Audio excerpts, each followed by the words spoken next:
Hi there. I have put together a few quick somatic movements and some extra stretches that can help you if you wake up in the morning and you're feeling a little pain in your back, maybe in your hips, maybe in your pelvis, especially in your low back. And chronic contraction can happen anywhere. And what happens with those muscles is they tend to get stuck in that chronically just contracted state. And they can't release. And stretching sometimes alone just does not work with getting that chronic contraction to release and stop. That's where the somatic work is so fantastic. And it's very low, it's very slow, and it's very controlled. And this is something you can do on the floor in your bed. You just need to make sure you've got covers out of the way so that you can move a little bit.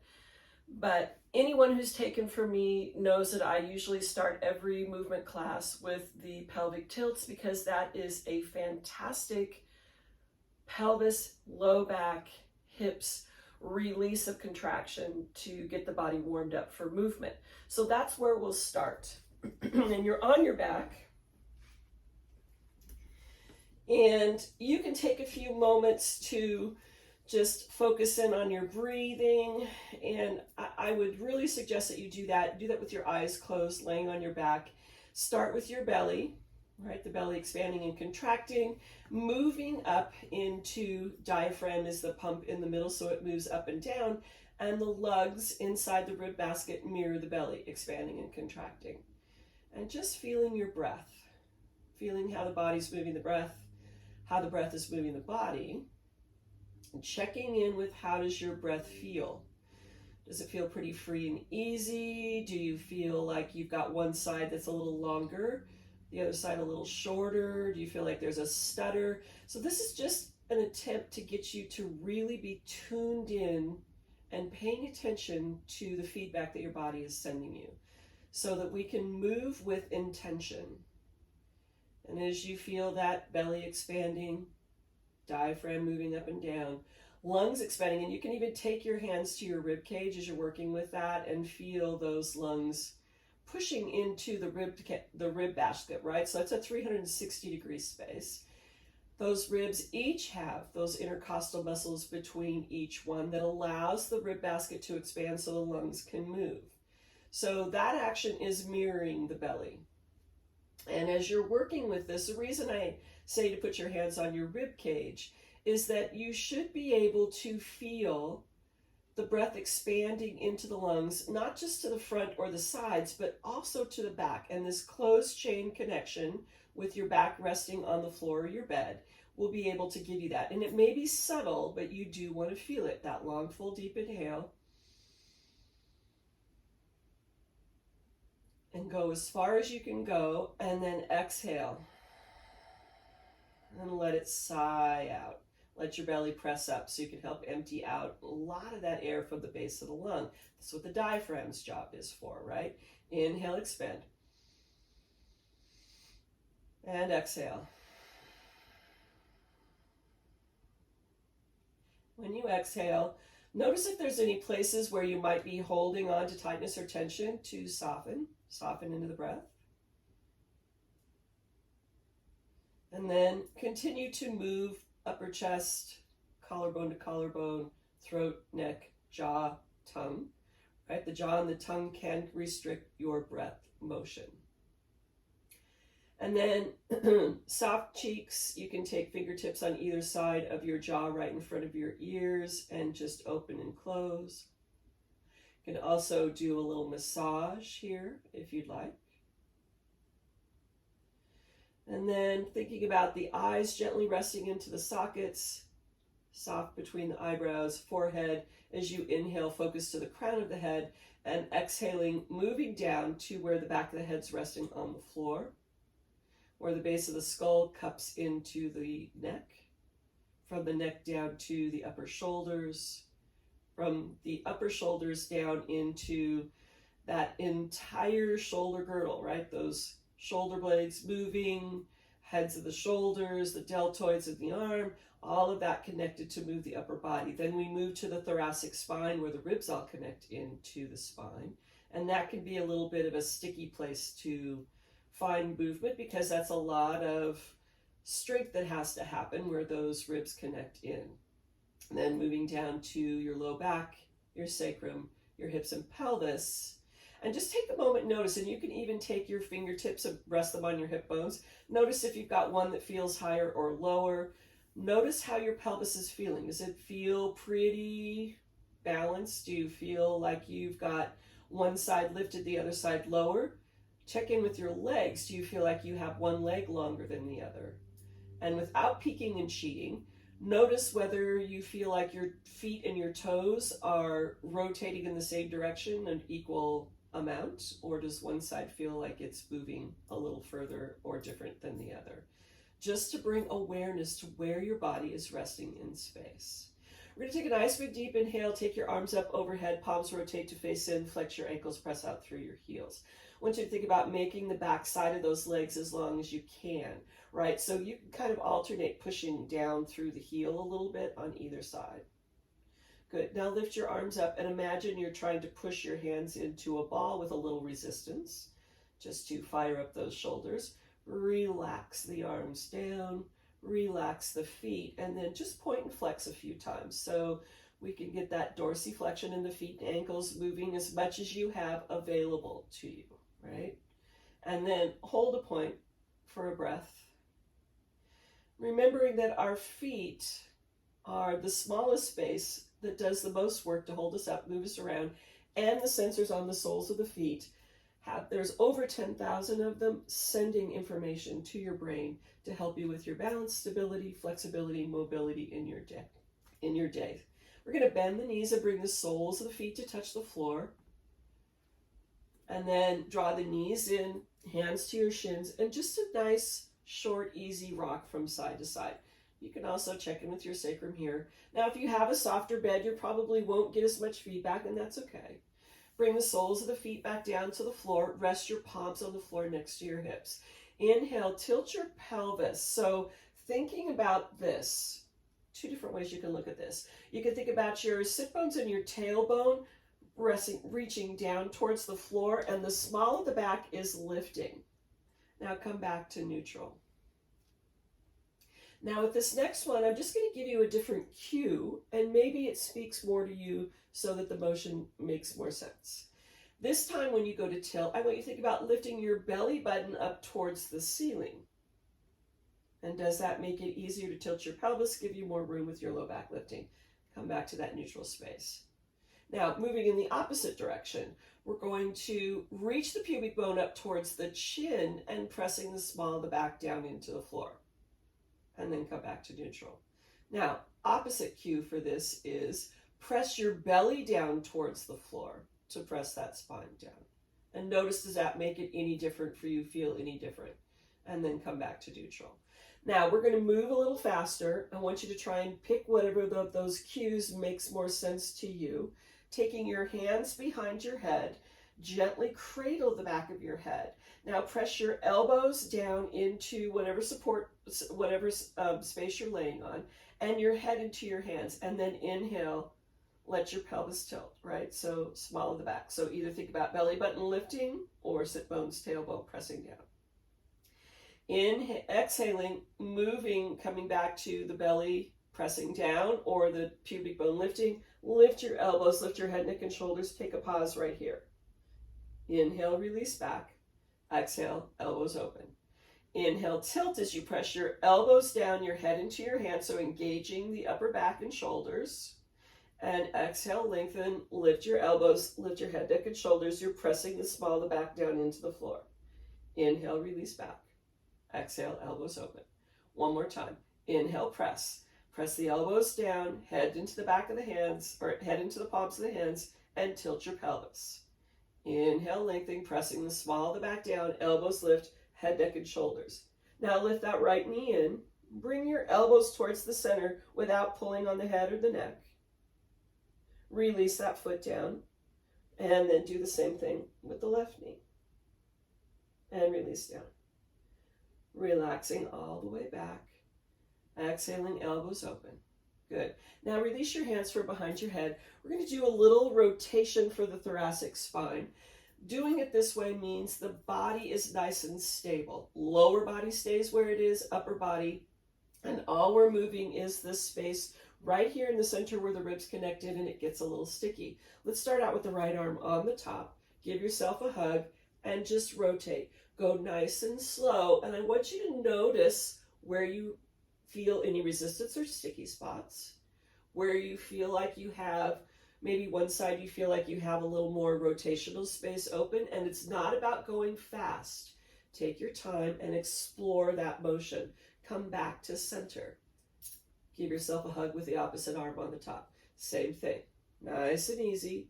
Notice, does this side feel any different? You feel like you've got some more open space for rotation in one direction or the other. Come back to center, releasing those arms open. Now, a couple of different ways we can move up to a seated space. You can either roll over and press yourself up, or if you feel like you've got some more room or you've got some space to move, you can hug those knees in, palms behind your thighs, and rock and roll a few times to roll out the spine. Coming all the way up to a seated space, we are going to work with a, actually, I lied. Roll over onto your belly.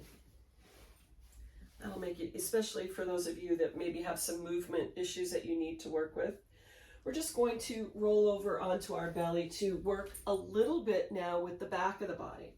So starting out, we're going to bend the right elbow, palm on the floor, left arm next to your hip, your right cheek, left cheek resting on the back of your right hand. So you're rotating your head towards your right elbow. To start out with, I want you to just lift your head and your elbow together and release it down. Now I want you to think about pressing the left shoulder and the right hip bone down into the floor, and now lift your head and your arm together, keeping those spaces pressing down, and release, and lift, and release. Now with this next one, I'm going to lift the head and the arm, keeping the elbow and the shoulder pressing down, and lift the opposite foot, just barely up off the floor, and release down. One more time. Inhale, head, arm, left foot. Release. Last time.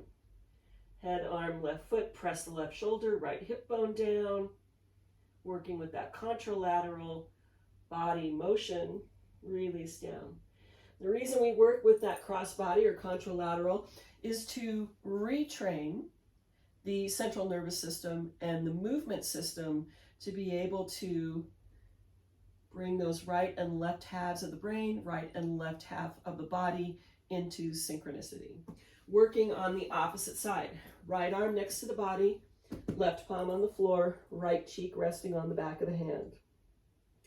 With an inhale, lifting just head and arm and lower down. Now, pressing in with the right shoulder, left hip bone, lift head and arm, and release down. One more time. And release. Now, continuing to press the right shoulder, left hip bone, lift head and arm, and right foot, barely up off the floor, pause and hold, and release down. And again, lift, press the shoulder, opposite hip, release. One more time. Inhale, lift, and release. Good. Now bring your head back to center. Bring your forearms to rest on the surface that you're laying on. Elbows underneath your shoulders as much as possible. And I want you to think about pressing down to lift the chest. So this is going to give you a nice long stretch for the low belly. So we want to make sure we're not sagging down with the chest, shoulders moving up towards the ears. We're pressing down to lift. Good. Releasing all the way down. Now, here's the space to get up to seated, and you can do this however works for you. And moving to a seated space with your right knee bent in front, left knee bent behind. And just take a moment and have a seat right here, right? Just to give the hips and pelvis space to kind of feel this opening. We're working with internal, external rotation, right? So left thigh deeply rotating inwards, right thigh rotating open. We're going to take a nice big deep inhale and rotate over to the right. That means that left hip is going to lift up and rotate inward as you press the knee down into whatever space you're sitting on. Make sure you're breathing, right? Those long, full, deep inhales, long, full, deep exhales. And then we inhale and come back to center, and with an exhale, hinging forward. Now, ideally, what you want to be able to do is keep the spine long, right? So think about engaging the belly to help support your spine as you hinge forward from your hips. Now, if you don't have a lot of room, take your fingertips out on either side and just hinge right here.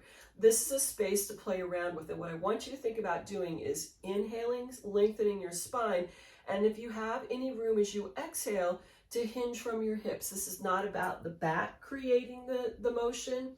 This is coming from the hips, that ball and socket joint that's meant to rotate. Pause for a couple of breaths right here, and then go ahead and lift and come back up.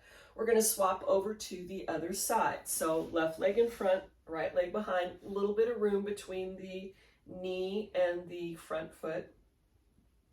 Take a moment here and just feel, you're going to feel a little wonky because you're going to be left side heavy, right? Because this right hip is lifting.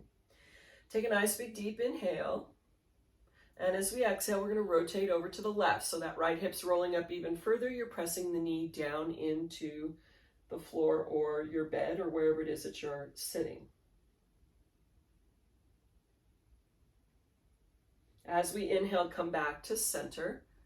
And then exhale, hinge forward. And again, find the space that works for you to provide support for the upper body, hinging from the hips, right? You can go as far forward as you feel comfortable with, as long as you're not collapsing.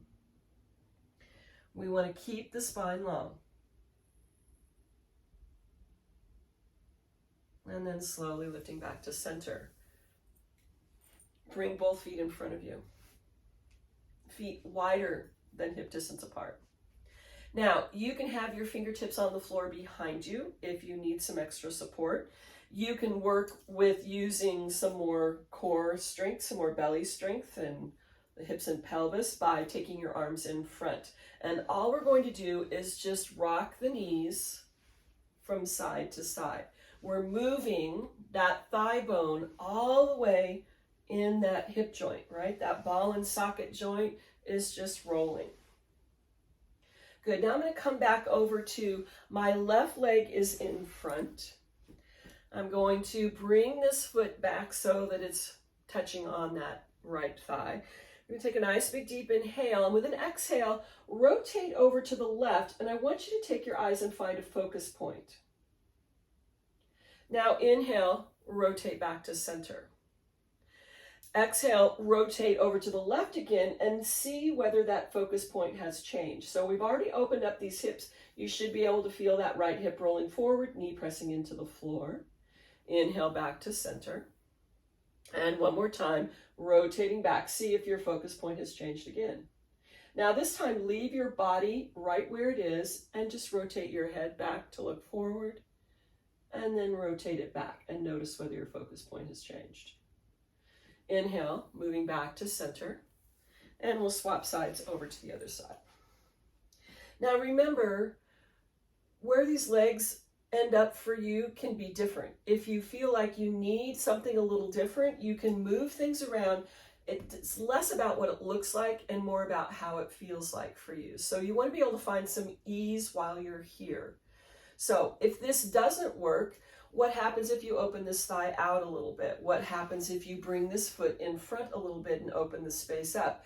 Just know that you might need to adjust for some extra support because you're going to change where your balance is happening in the body as a result of that, right? So we're going to take a nice big deep inhale here and exhale, rotate over to the right. Find that focus point.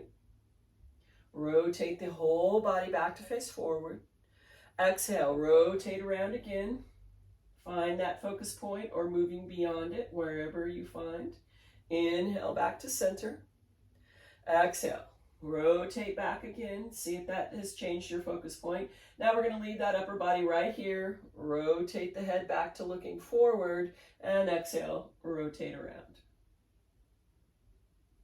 And come back to center. Hopefully this will have given you some space for some more movement in your body, maybe released any areas where there's chronic contraction. Why I like somatic movement is that it calls the body to contract and release by actual intentional movement.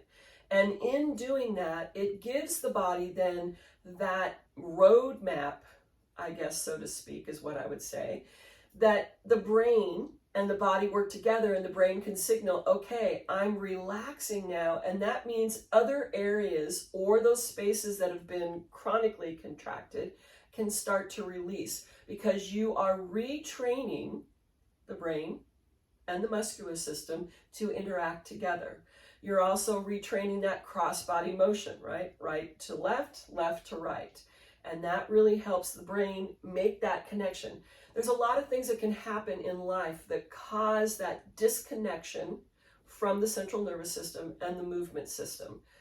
Some of it is just daily life, and the brain can only hold on to so much. And if you haven't been moving very much, or you've had an injury or a surgery or a fall, or just not feeling well, which has been going on a lot in the world these days. But if that is happening, that can cause that disconnect to happen in your brain.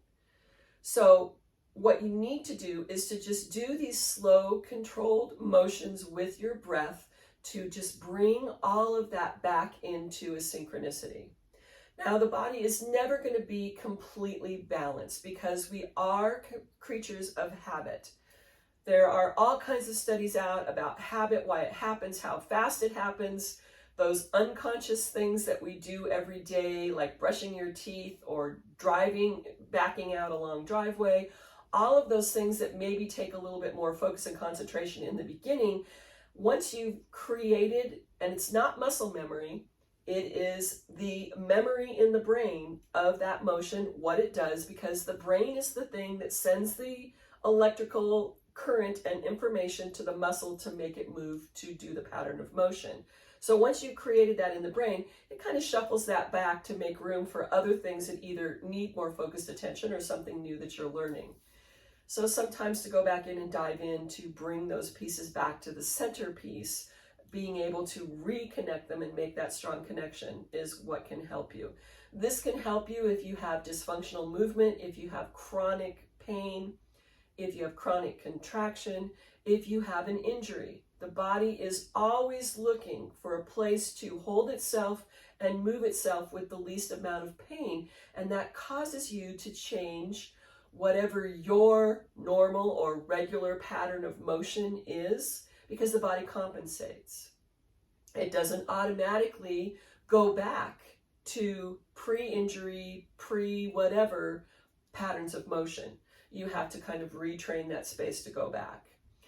And chronic contraction can happen for a variety of reasons: stress, anxiety, as I stated, injury, surgery, all of those things can create problems. You can end up then having a weakness in a particular area that the body continues to compensate for, and sometimes working with some strength building for those areas can make a huge difference.